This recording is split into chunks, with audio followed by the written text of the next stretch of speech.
THE PURPLE FLAME by Roy J. Snell. Chapter 1. The Mystery of the Old Dredge. Marian Norton started, took one step backward, then stood staring. Startled by this sudden action, the spotted reindeer behind her lunged backward to blunder into the brown one that followed him, and this one was in turn thrown against a white one that followed the two. This set all three of them into such a general mix-up that it was a full minute before the girl could get them quieted and could again allow her eyes to seek the object of her alarm. As she stood there her pulse quickened, her cheeks flushed, and she felt an all but irresistible desire to turn and flee, yet she held her ground. Had she seen a flash of purple flame? She had thought so. It had appeared to shoot out from the side of the dark bulk that lay just before her. "Might have been my nerves," she told herself. "Perhaps my eyes are seeing things. 'Twouldn't be strange. I came a long way to-day." She had come a long way over the Arctic tundra that day. Starting but 2 minutes before from her reindeer herd, close to 100 miles from Nome, Alaska, she had covered fully 2/3 of that distance in 2 days.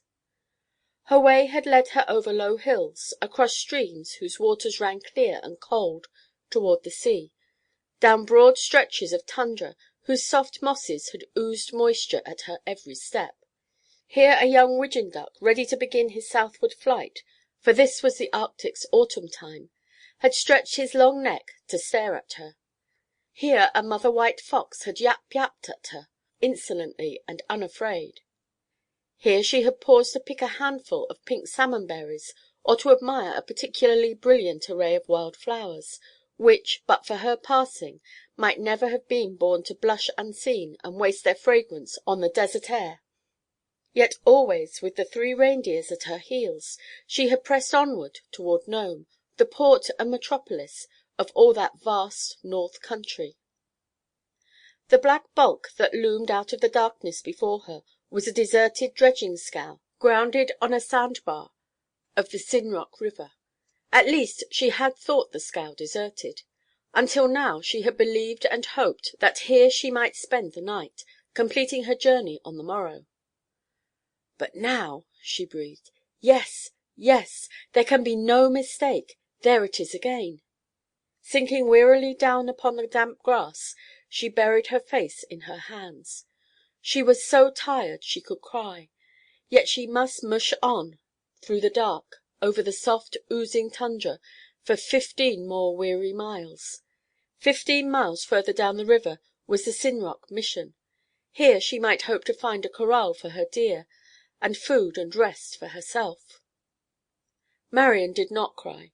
Born and bred in the Arctic, she was made of such stern stuff as the Arctic wilderness and the Arctic blizzard alone can mold.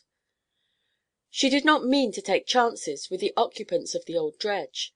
There was something mysterious and uncanny about that purple flame, which she now saw shoot straight out, a full 2 feet, to instantly disappear.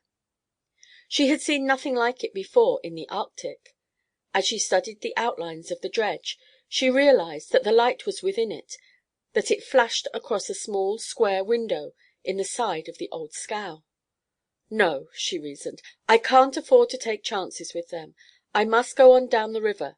I can make Sinrock." Speaking to her reindeer, she tugged at their lead straps.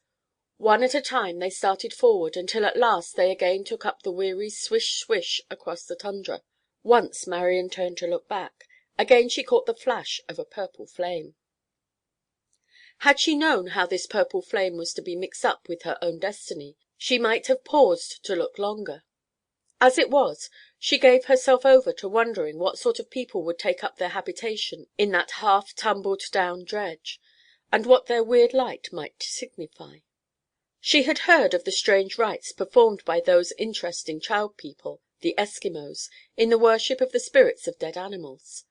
For one of these, the Bladder Festival, they saved all the bladders of polar bears, walrus, and seals, which they had killed, and at last, after 4 days of ceremony, committed them again to the waters of the ocean. They burn wild parsnip stalks at that festival, Marian. Sample complete. Ready to continue?